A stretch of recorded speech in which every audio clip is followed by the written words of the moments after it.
시작하겠습니다. 목차는 보시는 바와 같이 첫 번째 주제및 목표, 두 번째 연구 방법 및 추진 전략, 그리고 트러블슈팅 요약, 세 번째 최종 결과물, 네 번째 목표 달성 검증 결과, 다섯 번째 결과 의미 고찰, 여섯 번째 지출 내역, 마지막으로 질의응답 받고 발표 마치겠습니다.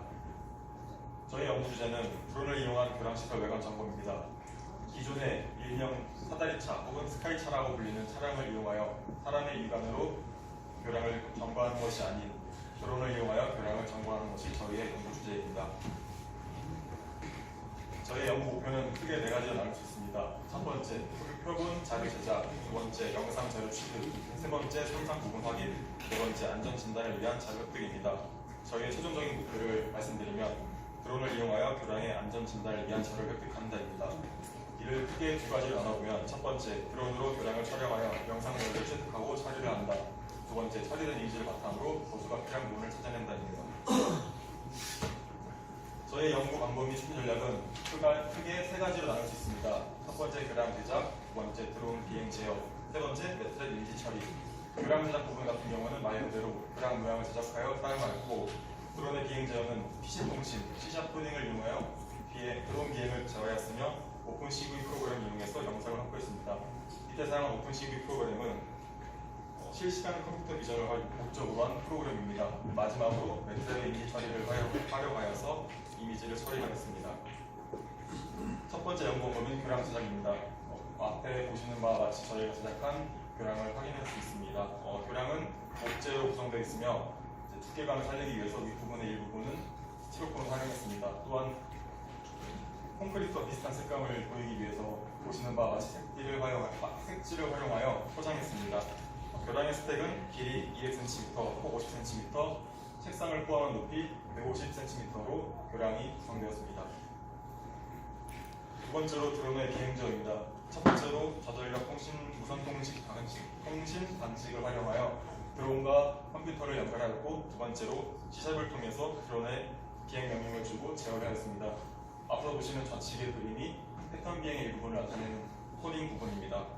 순서대로 회전, 전진, 고도, 좌우를 나타내는 코딩이며 플러스와 마이너스는 시계 반대 방향, 시계 방향 회전을 나타내는 구호입니다. 그리고 이를 바탕으로 드론의 제어 화면을 생성하게 되면 우측에 보는 것과 같이 창이 뜨는데, 기본적으로 이륙과 착륙 버튼이 있고 고도, 전진, 좌우 이동, 회전 버튼이 생성되며 패턴 비행이라는 항목도 생성됩니다. 패턴 비행은 사용자가 드론에 명령을 주었을 때 지정된 명령대로 드론이 비행하는 행위를 패턴 비행이라고 합니다.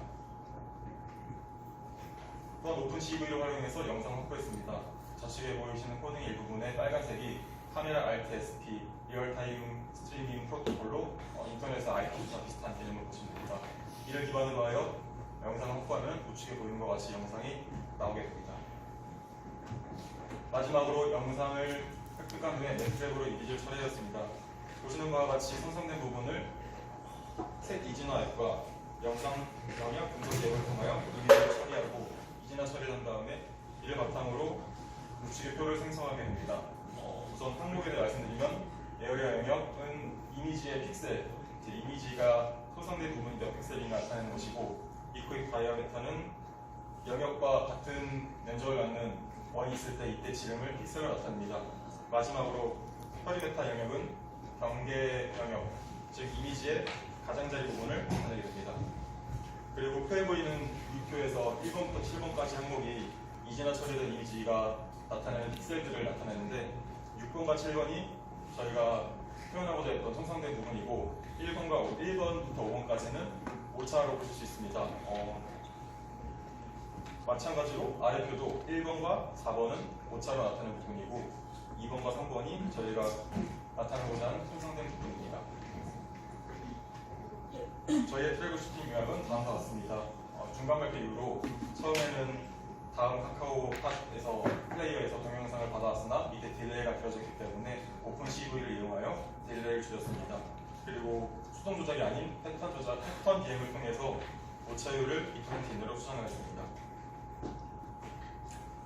우선 영상 촬영 부분을 보시겠습니다.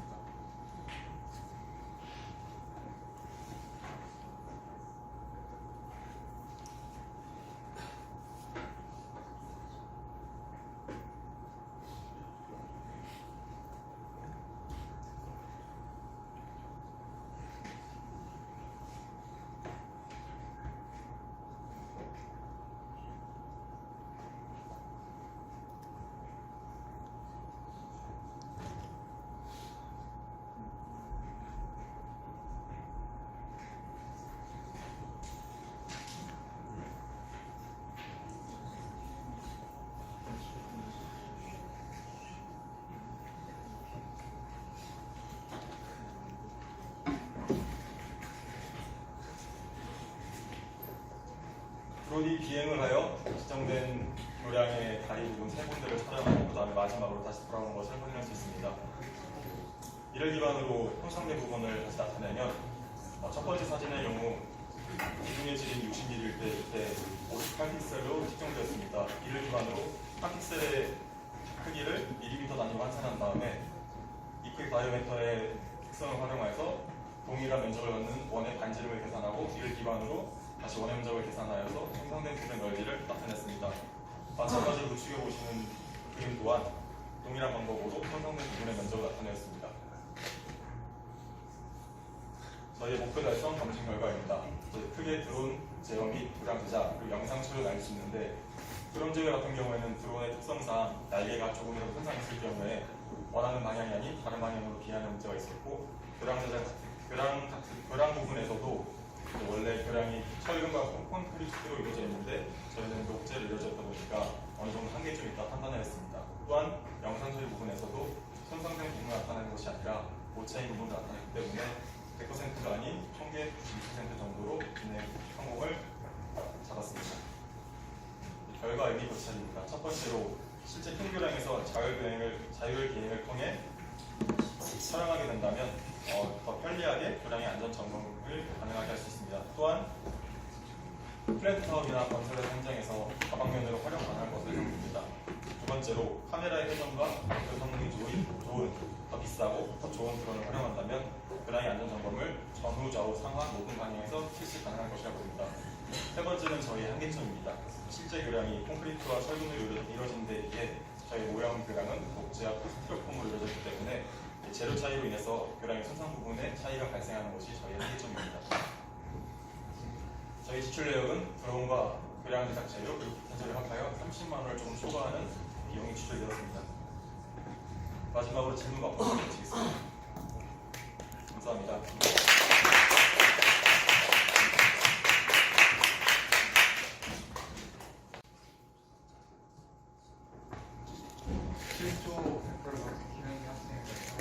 시작하도록 하겠습니다. 저희 발표 목차입니다. 저는 처음부터 주제 및 목표, 그 다음에 저희 연구의 필요성, 그 다음에 저희 연구의 방향, 그 방향에 따른 결과, 그리고 저희가 도출해낸 결과의 의미를 고찰하고, 그리고 목표 달성, 연구 과정에 있어서 목표 달성 및 관련 결과, 그리고 마지막으로 비용을 말씀드리고 발표를 마치도록 하겠습니다. 저희의 주제 및 목표입니다. 저희는 솔루션 히어링을 통해서 기반도체의 성능 향상을 주제로 잡았는데 아래의 그림을 보시면 맨 왼쪽에서 저희는 유기반도체를 이용해서 솔루션 쉐어링 방법을 통해서 반도체를 만들게 되었고 가운데 그림처럼 결정성을 확인하고 그 성능 향상을 확인하였습니다. 결과적으로는 마지막 오른쪽 그림과 같이 백데이트를 응용한 플렉서블 디바이스의 응용 가능함을 확인하는 전체적 흐름을 보시고 있습니다. 그래서 저희 연구의 필요성은 왼쪽 그래프를 보시면 유기반도체의 시장 동향인데 유기반도체가 2020년까지 수익이 약 184억 달러로 예상되기 때문에 연구 분야에 있어서 되게 각광받는 분야에서 저희는 연구를 하게 되었고 그런데 이때 오른쪽 그래프를 보시면 유기반도체의 모빌리티가 오른쪽 하단에 파란색 부분입니다. 근데 보시면 유기반도체가 노란색이 알모커스, 그 다음에 이쪽에 보시면 CNT, 그 위로 가면 폴리실리콘보다도 매우 낮은 모빌리티를 갖고 있기 때문에 저희는 유기반도체의 모빌리티 향상에 초점을 두고 연구를 진행하게 되었습니다. 이때 저희 연구 방향입니다. 왼쪽에서 저희는 앞서서 계속 유기반도체를 말씀드렸는데 그때 펜터센이라는 물질을 사용했습니다. 이 물질은 솔루션 쉐어링에 되게 적합하고 플렉서블한 성질을 지니고 있기 때문에 저희는 선정하였고요. 그리고 오른쪽에서는 저희는 일단 티슈 펜터센이라는 물질의 모빌리티를 향상시켜야 되기 때문에 아이디어가 필요했습니다. 그래서 논문을 참고하였더니 CABTBT라는 물질을 PS를 첨가하고 첨가하지 않았을 때 모빌리티를 비교한 그래프가 있는데 오른쪽 상단에 보시면 그 반을 갈라서 왼쪽에 있는 게 PS가 첨가됐을 때 모빌리티고 오른쪽에 PS가 첨가되지 않았을 때 모빌리티입니다. 보시다시피 PS가 첨가된다면 모빌리티가 향상된다는 결과를 저희는 파악하였고 이 아이디어에 착안해서 저희는 티슈 펜타센에 BTS를 섞는다면 아마도 모빌리티가 향상될 것이라는 생각을 가지고 그 연구를 진행하게 되었습니다. 그래서 저희는 다음으로는 솔루션 쉐어링을 통한 직접적인 이미지 교과입니다. 일단 저희는 공정에 있어서 80도와 60도를 비교해서 먼저 이쪽이 80도의 이미지이고 아래쪽이 60도의 이미지입니다.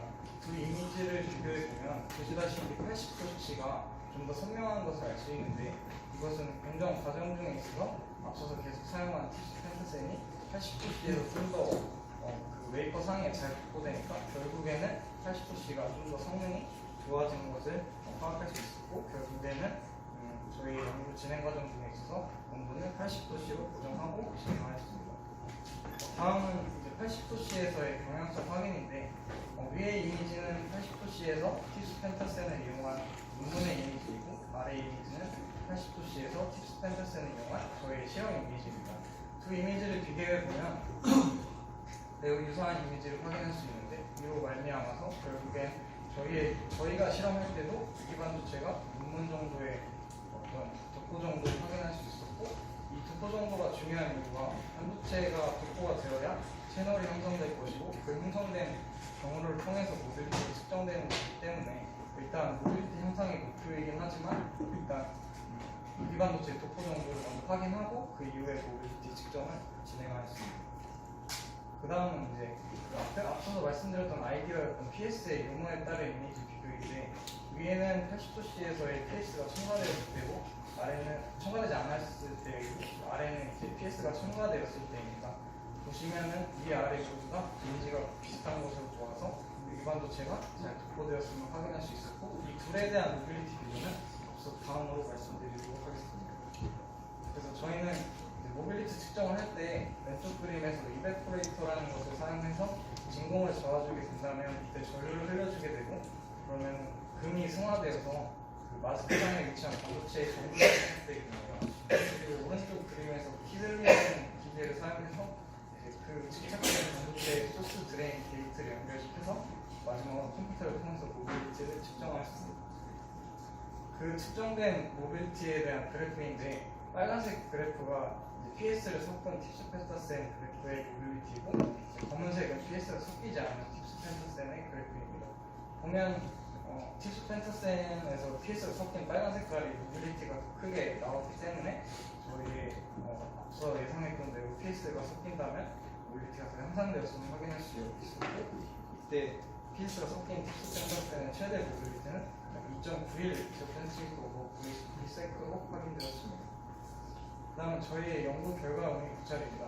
저희는 앞서 아이디어를 통해서 PS를 섞어서 팁스 펜타센의 모빌리티를 향상시켰는데 궁극적으로 디바이스에 적용한다면 바닥 기판 또한 기본적으로 플렉서블한 PS를 이용한다면 전반적으로 현재 시장에서 일망받고 있는 플렉서블 디바이스에 응용 가능함을 확인하였습니다.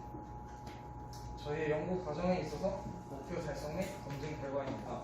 웨이퍼의 PTS 처리와 비블레이드의 PTS 처리는 선택 앵글을 통해서 파악하였고 그다음에 시어링 온도 증가에 따른 몰폴로지의 변화는 P1이미지 그다음에 시어링 속도 증가에 따른 모빌리티는 기슬리라는 기계를 사용해서 확인했습니다.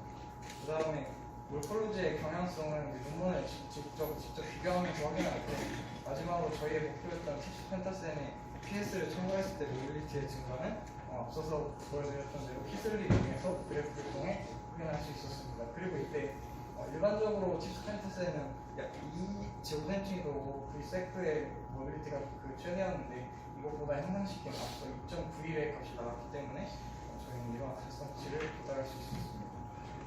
저희의 비용인데 순서대로 폴루엔, 아세톤, 아이소프로페놀, 슬라이드 글래스, 글러브, 아크릴 상자 사용해서 총 8,860원을 사용하였습니다.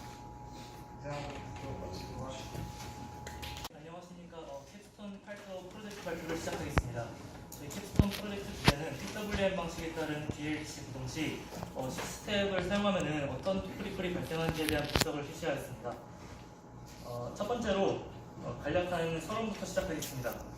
시모터는 일반적으로 통한 기계적 정밀 방식을 사용하기 때문에 연속 회전을 위한 별도적인 회로가 필요하지 않습니다. 하지만 BLC는 회전자로 연구자석이 사용되기 때문에 회전자의 위치를 파악해서 적절한 상을 인가하는 방식이 필요한데 그림과 같이 6구간으로 나누어서 상을 인가하는 6스텝 방식을 주로 사용하게 됩니다. 그런데 문제는 6스텝 구동을 사용하는 경우에는 원치 않는 피플리플이 발생한다는 것인데 왼쪽 첫 번째 사진은 기여자 구간 누설전류에 의한 토크리플이고 오른쪽은 상전류 전환에 의한 토크리플입니다. 이 두 가지 방식은 후술하겠지만은 결론은 본 캡스톤 프로젝트를 통해서 일단 PI 속도 제어기를 설계하고 그 다음에 이러한 토크리플이 왜 발생하는지에 대한 원인을 규명하고 두 번째로 그에 대한 PWM 방식을 여러 가지로 적용해 보았을 때 어떻게 달라지는지 비교 분석을 실시하는 것을 목표로 하고 있습니다. 그러면은 우선 첫 번째로 PI 속도 제어기를 어떻게 구현했는지에 대한 말씀을 드리겠습니다. 저희가 구현한 시스템의 블록 다이어그램입니다. 인버터를 중심으로 살펴보면은 인버터는 디지털 제어기를 통해 PWM 게이팅 시그널을 받습니다. 그럼 이렇게 게이팅 시그널을 받은 것이 일단 모터를 회전시키게 되면은 모터에서 나온 회전자의 위치 정보인 홀 센서가 GPI 아웃풋으로 하나 들어가고 그 다음에 육체 밴드로를 거쳐서 외부 인터럽트 핀으로 들어갑니다. 이런 두 핀에서 위치 정보와 속도 정보를 파악하여 지령으로 받은 레퍼런스 스피드 값과 비교하여 속도 제어를 통해 게이팅 시그널을 주게 되는 것이고 이렇게 구현한 시스템의 모습을 나타낸 사진이고 오른쪽은 0rpm에서 1285rpm까지 스텝 지령을 응답했을 때 2초 이내에 반응하는 모습을 나타낸 것입니다. 여기까지는 PI 속도 제어기를 어떻게 구현했는가에 대한 이야기인데 좀 더 자세하게 한 가지만 깊게 파고 들어가면은 아까 홀 센서 신호를 육체배한다고 하는데 이게 무엇이냐면은 모터가 돌아가기 시작하면은 ADC상에서 그림과 같은 파형의 홀 센서가 나오게 됩니다. 신호가. 그럼 이 세 신호를 XOR 시키면은 클럭 펄스가 나오고 이 신호를 다시 딜레이 시켜서 XOR 시키면은 펄스파를 만들어낼 수가 있습니다. 따라서 외부 인터럽트를 펄스를 통해 트리거링 시키면은 불필요한 소프트웨어 자원 낭비를 하지 않고 고속 5,800A에서도 속도 측정을 가능하게 할 수 있습니다. 자, 그렇다면 원래 이제 하던 이야기로 다시 돌아가서 이 토크리플이 왜 발생하는지에 대한 원인을 규명해 보도록 하겠습니다. 첫 번째로 상전환에 의한 비전환 전류 리플입니다. 2번에서 3번 그림으로 넘어가는 경우를 주목하면은 A에서 C상으로 흐르던 전류가 B에서 C상으로 흐르며 원래 우리가 기대하기는 A가 감소하는 비율과 B가 증가하는 비율이 같아서 C상 전류가 일정하기를 기대하는데 실제는 R 값이 다르고 그 다음에 역기전력 등 여러 가지 요소가 고려되어서 그러한 비율이 동일하게 되지 못하고 결국은 C상 전류가 일정하게 되지 못해서 토크리플이 발생하는 원인이 첫 번째 한 가지 있습니다. 이는 식스스텝 구동을 하면서 생기는 본질적인 문제이고 두 번째 방법으로는 PWM을 하면서 생기는 누설 전류가 있습니다. 먼저 바이폴라 PWM을 살펴보면은 A상의 하이사이드가 더 농대해 있고 B상의 로우사이드가 더 농되어 있을 때 중성점 전압이 2분의 VDC이기 때문에 개방상인 C상에서는 누설 전류가 흐르지 않습니다. 마찬가지로 A상 로우사이드가 하이사이드가 오프, B상 로우사이드가 오프되어서 역병렬 다이오드를 통해 전류가 흐르더라 하더라도 중성점 전압은 여전히 2분의 VDC이기 때문에 누설 전류가 흐를 수가 없습니다. 따라서 바이폴라 PWM은 비여자 구간에서도 누설 전류가 흐르지 않습니다. 하지만 유니폴라 PWM을 적용하게 되면은 위와 같은 논리를 적용하여 보았을 때 C상의 역기전력이 0보다 작아지는 순간에 VN이 0값이 되므로 역기전력이 0 이하가 되면은 역병렬 다이오드를 타고 들어오는 이제 누설 전류가 발생하게 되고 따라가지고 유니폴라 PWM은 개방상의 역기전력 크기에 따라서 누설 전류가 흐를 수밖에 없습니다. 결론 요약하면은 첫 번째로 BLC 6스텝 구동에 의해서 상전환 시 발생하는 토크리플, 그 다음에 기여자 구간에서 발생하는 토크리플 누설 전류의 원인을 규명하였습니다. 자, 그러면은 유니폴라 PWM 같은 경우도 단순히 유니폴라 PWM이 아니라 위 스위치를 PWM하거나 아래 스위치를 PWM하는 두 가지 방식이 존재합니다.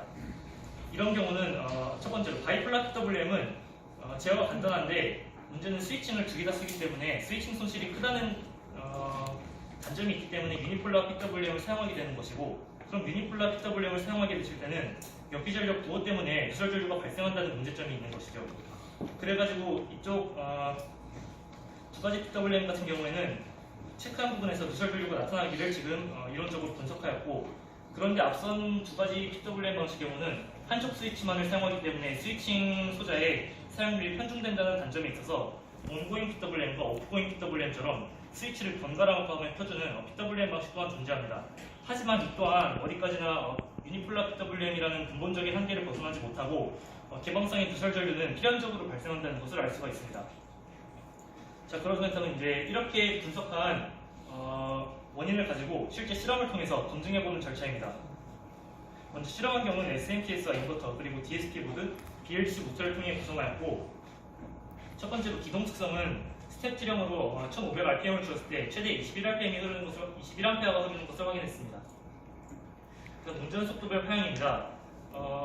속도 범위가 올라갈수록 PWM 듀티가 줄어들고 PWM의 노이즈도 사라지며 속도가 빨라지기 때문에 역기전력 파형이 점점 세밀해지는 것을 확인하였고, 자, 그 다음에 PI 지역의 성능 분석에 대해서도 먼저 잠깐 말씀드리면은, 부하를 급변시켰을 때 부하를 강하게 걸어도 속도가 일시적으로 하락했다가 다시 속도를 리커버리하고 1.5초 이내에 다시 부하를 제거해도 속도가 일시적으로 상승하였다가 이내 속도를 회복하는 모습을 보였습니다.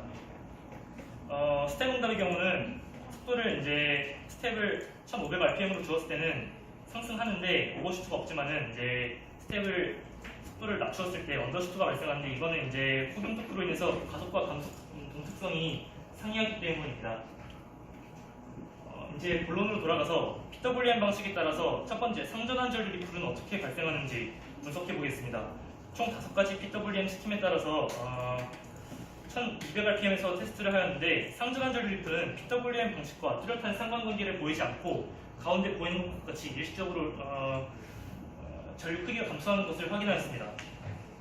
그다음 두 번째로 비여자 구간에 의한 토크리플 분석입니다. 한마디로 누설 전류에 의한 것인데, 바이폴라 구동 시에는 상전류 파형에 보면은 누설 전류가 발생하지 않는 것을 확인하였고, 유니폴라 구동 시에는 어퍼 스위치 PWM의 경우는 이 위치, 그다음 로어 스위치는 반대, 온고잉은 이 둘을 섞은 곳과 오프고잉은 이 둘을 이제 뒤집은 파형으로 아까 예측한 파형을 동일하게 관측하였는데, 결론은 비여자 구간에서는 누설 전류로 인한 리플이 발생한다는 것입니다.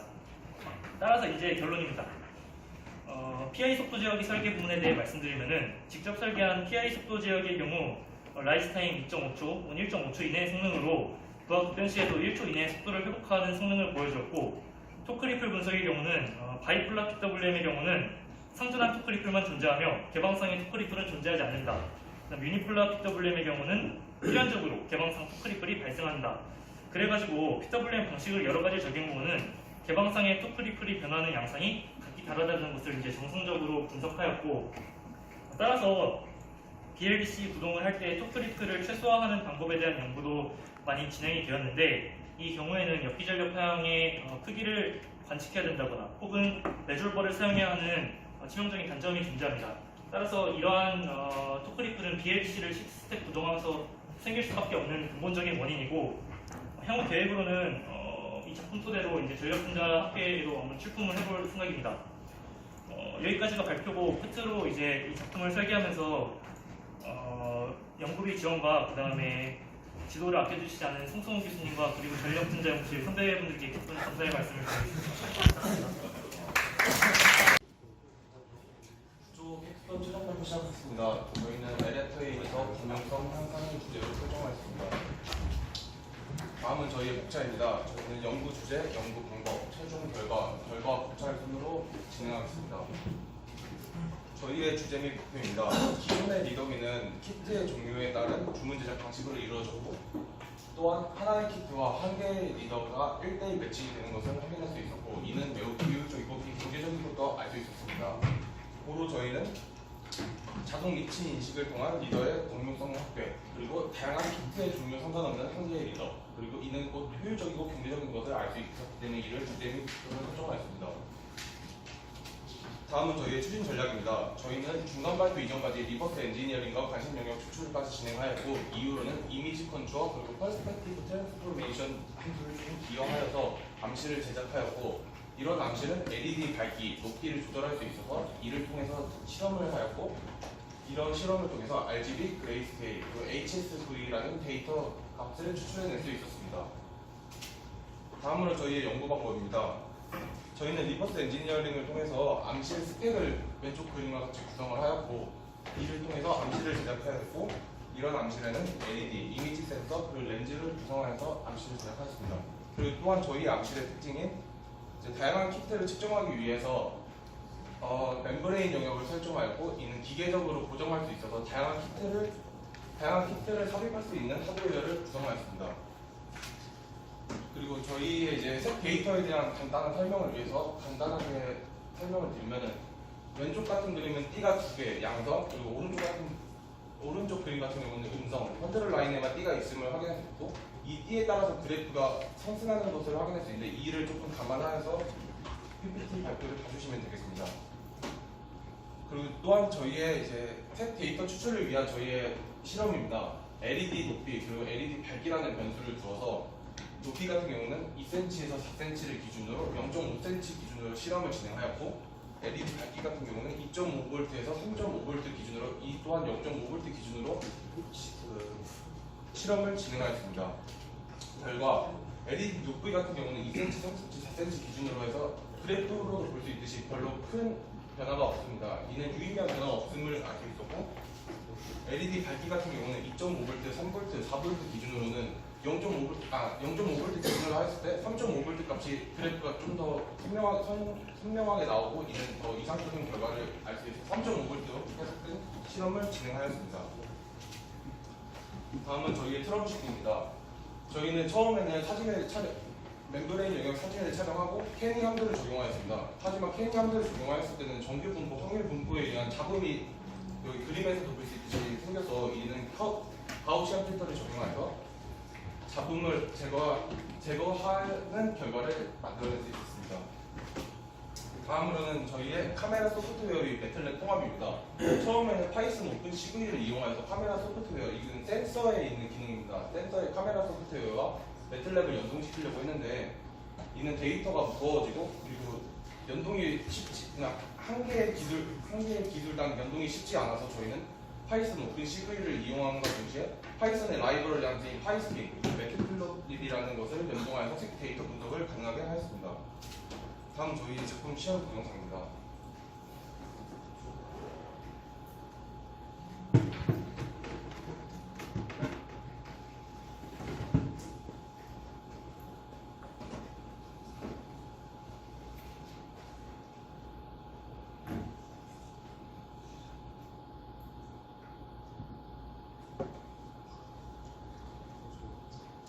이러한 과정을 통해서 저희는 색 데이터를 추출할 수 있었고 다음으로는 저희가 아까 처음 말씀드렸듯이 1대 다 매칭을 위해서 다양한 히트 샘플들을 이용해서 사진을 한번 촬영해 봤습니다. A, B, C, D 네 가지 샘플을 이용해 봤는데요. 처음에 먼저 사진을 찍고 가우시안 필터를 잘 안 보이는 가우시안 필터를 입힙니다. 그리고 ROI 영역을 설정합니다. 그리고 ROI를 추출하고 이를 이제 색 데이터 RGB와 그레이스케일 그리고 세츄레이션을 이용해서 색 데이터를 추출하고 아래 값은 라인 1, 2 그리고 이 키트 같은 경우는 라인이 3개 있기 때문에 라인 1, 2, 3까지 해서 데이터를 추출하는 결과까지 확인할 수 있었습니다. 또한 저희 최종 결과물 중 하나인 RGB와 그레이스케일을 이용해서 선형적인 그래프를 한번 짜봤는데요. 블루와 그린 그리고 그레이 밸류 값은 그 농도와 밸류 값이 비례하는 것을 확인할 수 있었고 이는 또한 선형적인 결과를 알 수 있었습니다. 이는 조금 더 신뢰성을 주기 위해서 의학 쪽에서 이제 조기 진단을 활용할 때 조금 더 신뢰성을 확인할 수 있는 결과 값이었고 HSV 값 중 세츄레이션 밸류 값 역시 선형적인 값을 쓸 수 있어서 이도 역시 농도와 밸류 값이 비례해서 신뢰성을 더 얻을 수 있는 결과를 알 수 있었습니다. 다음은 저희 목표 달성률입니다. 처음 제안서 때는 LFA 리더의 자동 위치 인식 측정 가능을 오차범위 5% 이내로 하는 것을 목표로 잡고 이미지 프로세싱 100%를 달성하였습니다. 이는 RGB 세츄레이션, 그레이스케일을 추출을 성공하기 때문에 이렇게 설정하였고 위치 인식과 띠 추출 같은 경우는 데이터 200개 중 198개, 197개를 추출하여서 98%를 달았습니다. 또한 하드웨어 부분에서는 적절한 광원을 설정하는 실험을 계속 진행하였고 다양한 키트가 삽입 가능하다는 점에서 100%를 적용하였다고 설정했습니다. 결과 의미고찰입니다. 설계 결과물을 기대 효과로는 첫 번째 한 개의 리더 LFA 리더로 다양한 질병을 검사할 수 있기 때문에 기존 시스템보다 훨씬 경제적이고 효율적인 것을 알 수 있었고 인칭 진단기와 달리 기존의 LFA 키트는 의학적 신뢰성이 떨어진다는 점이 있는데 이는 육안으로 확인할 수 없는 것을 리더라는 기기를 통해서 데이터를 추출할 수 있는 것으로 의학적 신뢰성도 얻을 수 있음을 확인할 수 있었습니다. 그리고 세 번째는 자동화와 검출 기술 발전을 통한 진단의 능감도를 올리는 기기라는 점에서 현장 진단기기 시장의 성장에 영향을 줄 것이라는 판단을 하게 되었습니다. 이상입니다. 시조 발표를 시작하겠습니다. 시조 발표를 맡은 최대훈입니다. 발표 진행은 녹차에 따라서 주제입니다. 저희는 연구 주제를 MPPT로 삼았는데 MPPT는 최대 전력적 추종으로서 태양광 발전의 출력을 최대로 하기 위해 사용되는 제어 시스템입니다. 그래서 일사량 변화에 따라서 최적의 동작적 전압을 추종하도록 합니다. MPPT 기법에는 여러 가지 기법들이 있는데 그중에서 PNO 기법은 태양광 효율 제어 방법에서 간단한 피드백 구조를 가지고 소수의 측정 파라미터를 가지기 때문에 이 방법이 가장 보편적으로 사용되고 있는데요. PNO 기법은 일사량이 낮은 경우에 효율이 매우 떨어진다는 단점을 가지고 있습니다. 그래서 이를 보완하기 위해서 일사량이 낮은 경우에도 비교적 높은 효율을 보여주는 CV 기법을 합쳐서 하이브리드 기법을 보완하게 되었습니다. 전체 제어 블록도입니다. 먼저 MPPT가 잘 동작하기에 앞서서 전압전류 제어가 필수적인데 전압전류 제어를 잘 동작하기 위해서는 전압제어기의 대역폭과 전류 제어기의 대역폭 값을 비교해봤을 때 전압제어기의 대역폭이 약 10배가량 작아진다는 점을 유의하여야 합니다. 다음은 전압전류 제어의 블록도와 계력부 전달함수 식입니다.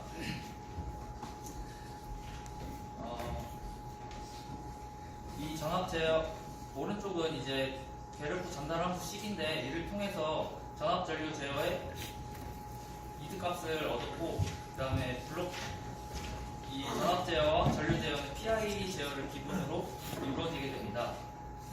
이 소스코드는 전압 전류 제어의 소스코드를 나타낸 것인데 블록도를 통해서 PI 제어를 구현하였고 앞서 얻은 설정값 이득값들을 이 소스코드에 넣어두게 되었습니다. 다음은 전압 전류 제어의 시뮬레이션입니다. 파란색 선인 V 레퍼런스를 빨간색 선인 V 어레이가 잘 따라오고 있는 모습을 확인할 수 있습니다. 트러블슈팅입니다. 전압전류 제어 시에 높은 오버슈트로 인해서 V 어레이가 V 레퍼런스를 잘 따라가지 못하는 현상이 발생하게 되었는데 저희는 이를 해결하기 위해서 안티 와인드업 제어 기법을 사용하였습니다. 안티 와인드업 기법은 I 제어 시에 적분 누적값이 쌓이는 것을 방지해주고 이를 통해서 최대 효율을 높여주는 효과를 가지고 있습니다. 그래서 이 안티 와인드업을 사용하기 전과 사용한 후에 시뮬레이션을 이제 확대를 해보면 최대 오버슈트가 480에서 438 정도로 낮춰진 것을 확인할 수 있고 이를 통해서 이제 정상 상태까지 도달하는 시간이 약 0.19초에서 0.15초 사이로 줄어드는 모습을 확인할 수 있습니다. 전체 회로도입니다. 이 부분은 이제 태양광 어레이에 해당되는 부분이고 이 부분은 DC-DC 컨버터입니다. 그리고 저희가 진행한 전압전류 제어와 MPPT 알고리즘이 이 DLL 소스에 들어가게 되는데 태양광 어레이에서 전압전류를 입력받고 이 DLL을 통해서 MPPT 전압전류를 이제 출력한 다음 이 출력값들을 다시 DC-DC 컨버터에 들어가게 됩니다. 이를 통해서 MPPT가 이루어지는 것입니다. 다음은 PNO 기법에 대한 설명입니다. PV 곡선에서 이 빨간 점이 바로 MPP 점인데 이 알고리즘을 보시게 되면 이제 태양광 어레이에서 전압전류를 이제 입력받고 전력을 이제 출력하게 됩니다. 그리고 전력 변화량과 전압 변화량을 이제 전압 변화량과 전력 변화량이 계속 변하게 되는데 여기서 나오는 여기서 발생한 차이를 통해서 델타 V를 더해주거나 빼줌으로써 MPP점을 계속 찾아가는 방식입니다. 이 부분은 전력 변화량이 0보다 작을 경우에 해당하는 부분이고 이 부분은 이제 전력 변화량이 0보다 큰 경우에 해당하는 부분입니다. PNO 기법의 시뮬레이션입니다. 일사량은 1000Wm/제곱으로 고정시켜줬고 V 레퍼런스는 380V로 설정하였습니다. 그래프를 보시면 PNO 기법이 잘 이루어지고 있는 모습을 확인할 수 있습니다. 다음은 CV 기법입니다. 여기서도 마찬가지로 MPP점이 이제 빨간색 점으로 의미하는데 PNO 기법과 다른 점은 일사량이 낮을 경우에 V 레퍼런스를 0.76V로 설정하여서 정전압으로 제어하게 됩니다. 알고리즘을 보시면은 전력의 변화량은 고려하지 않는 모습입니다. 그래서 이 부분은 VPV가 V 어레이보다 클 경우에 이제 듀티 값의 델타 V를 더해주는 모습이고, 이 부분은 그 반대의 경우입니다. CV 기법의 시뮬레이션입니다. 일사량은 1000W/m 제곱으로 고정시켜졌고, V 레퍼런스 값은 380V의 0.76에 해당하는 295V로 설정해 두었습니다. 마찬가지로 CV 기법 또한 V 레퍼런스를 잘 따라가고 있는 모습입니다. 다음은 저희가 설계한 하이브리드 알고리즘입니다. 일사량이 200W/m 제곱에 이하일 경우에는 오른쪽에 CV 기법이 동작하도록 설정해 주었고, 일사량이 200W/m 제곱을 초과할 경우에는 피에노 기법 알고리즘이 동작하도록 설정해 주었습니다. 다음은 소스 코드입니다. 기존 CV 기법과 피에노 기법에다가 기법의 조건을 추가하여서 일사량 변동 조건을 추가하였고, 시간에 따라서 1000W에서 100W까지 변동하도록 조건을 주었고, CV 기법과 피에노 기법에는 일사량 변동 조건을 추가하였습니다. 다음은 최종 결과입니다. 일사량이 이제 100W/m 제곱일 때의 전력 그래프를 나타냈는데, 저희 전력 효율은 T심에서 RMS를 통해서 구하였고, 이제 피에노 기법은 전력 효율이 90.77%, CV 기법은 전력 효율이 92.35%가 나온 것을 확인할 수 있습니다. 일사량 200W/m 제곱일 경우에 전력 그래프입니다.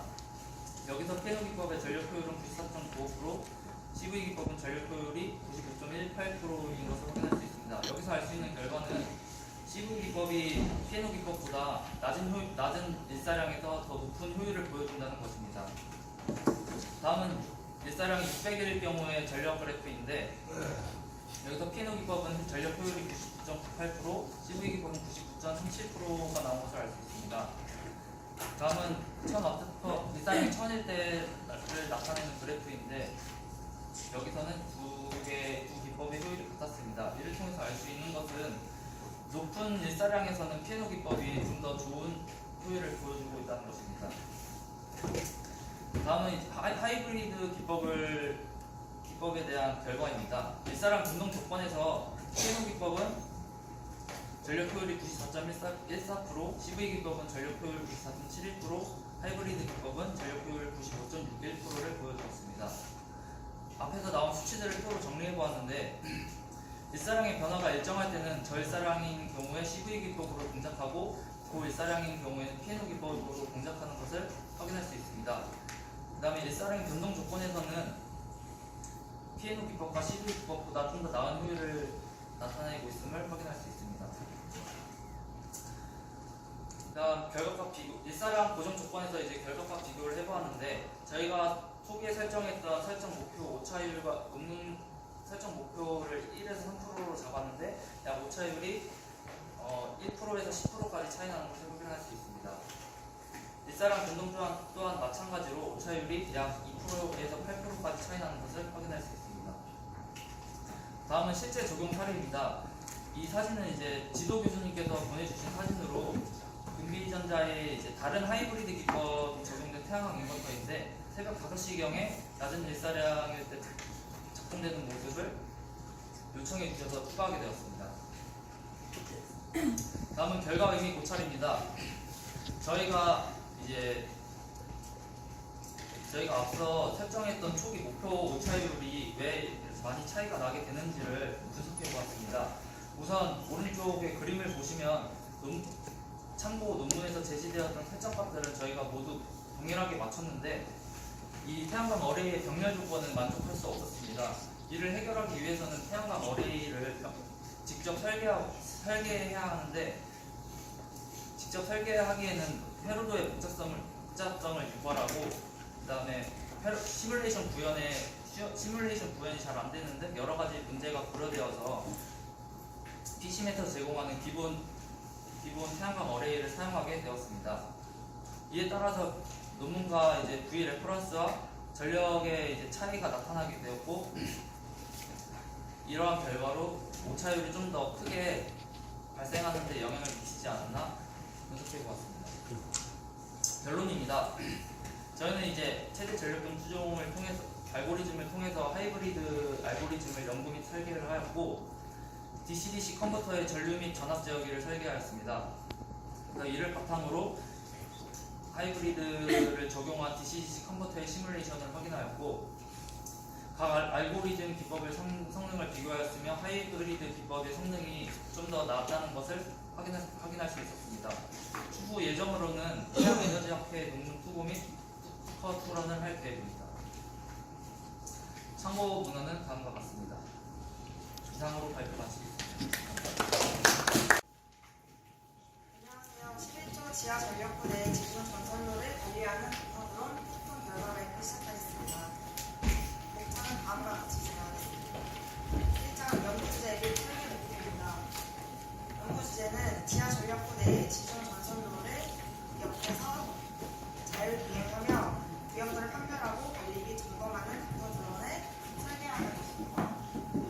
설계 목표로 첫 번째는 C샵과 오픈 CV를 통하여 라인 추적과 생김지 기능이 있는 프로그램을 제작하고 이 테스트 환경을 조성합니다. 그리고 지하의 통신 제약을 고려하여 중계 통신을 해결하는 설계 목표를 가지게 되었습니다.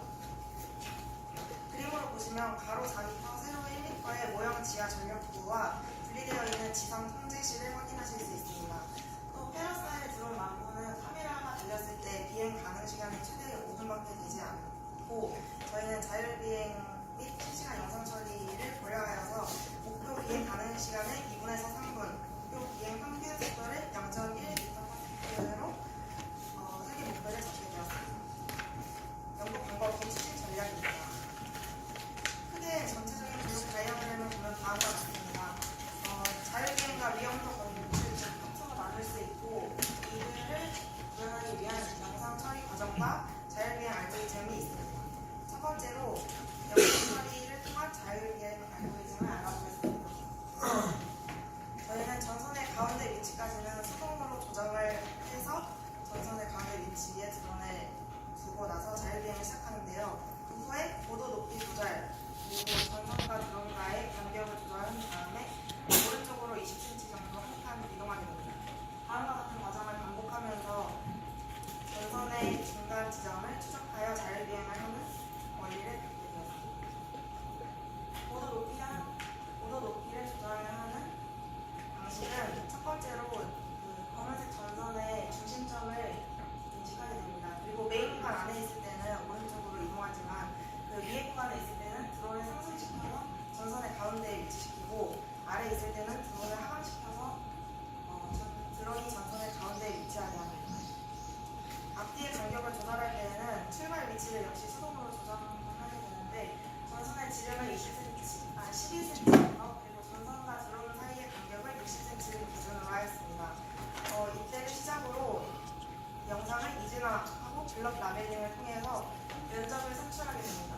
보시면 화면은 640에 480 픽셀을 가지는 전체 화면이고 여기에 반 정도의 면적을 차지하는 전선은 15만 전 정도의 면적을 가지고 있습니다.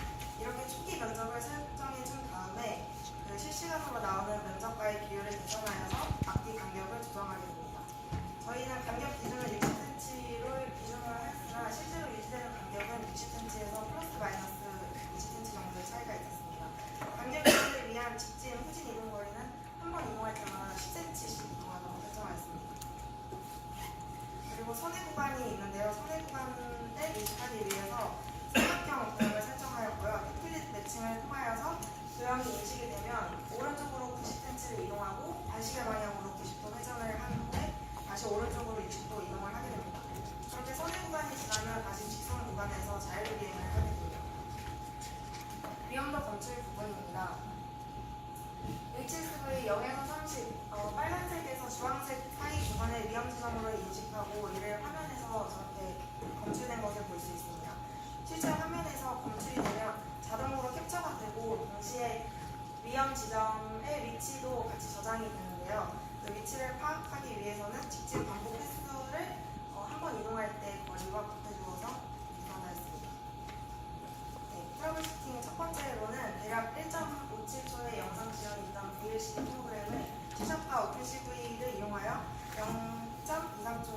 영상 지원으로 개선하였습니다.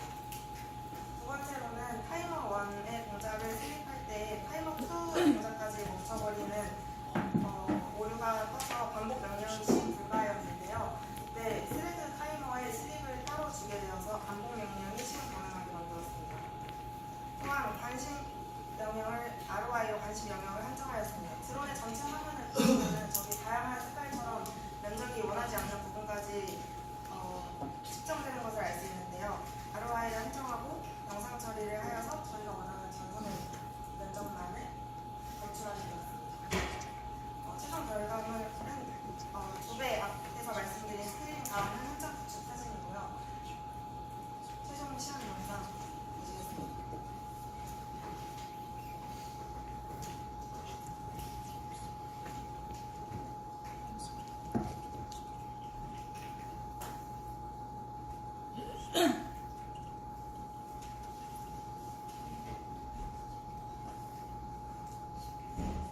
지금 영상은 실제로는 2분짜리인데 제가 2배 빠르게 돌려서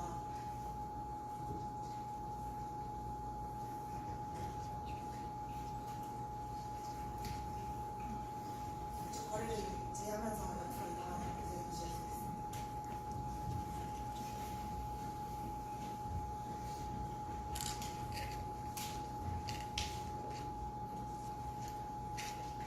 목표 달성 및 인증 결과를 드립니다. 최초에 드론의 수동 조작을 할 때에 버튼을 만들어줘서 이동거리를 미리 목표를 정해놨는데요. 가즈는 10%, 피치는 7.6%, 롤은 5%, 야후는 0% 오차율을 가지고 있어서 전체 달성률은 94.4%입니다.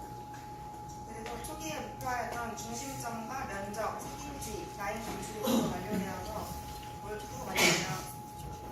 그리고 앞뒤 간격을 유지하는 검증 영상을 제시해 드리겠습니다. 지금 현재 전선의 두께는 12cm를 기준으로 하였습니다.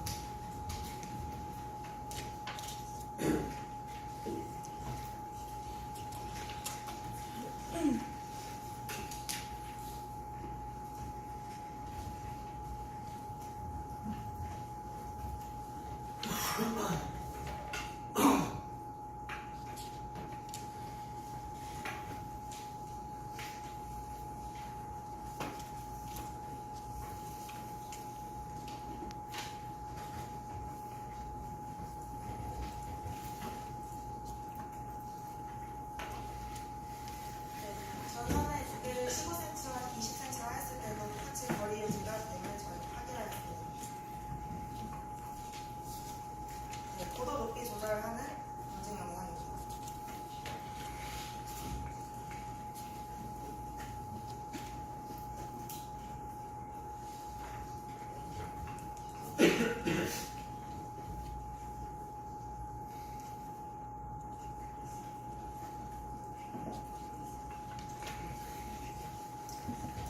드론 제어 프로그램에서는 명령어 정의는 94.4%, 드론과의 통신은 드론과 컴퓨터 간의 블루투스 및 와이파이 통신을 완료하였지만 중계기 통신은 오늘 최종 발표까지 미처 완성하지 못하여 목표 달성은 50%가 되었습니다. 자율비행은 평가 기준에 따라 100% 모두 완료하였습니다. 또한 영상 처리 또한 영상 촬영과 색인지 영상 검출을 기준에 따라 평가했을 때 100% 완성하였습니다. 결과 의미 고찰 역할을 보면 첫 번째 기대 효과로는 지하 전력구 점검 방법 분석입니다.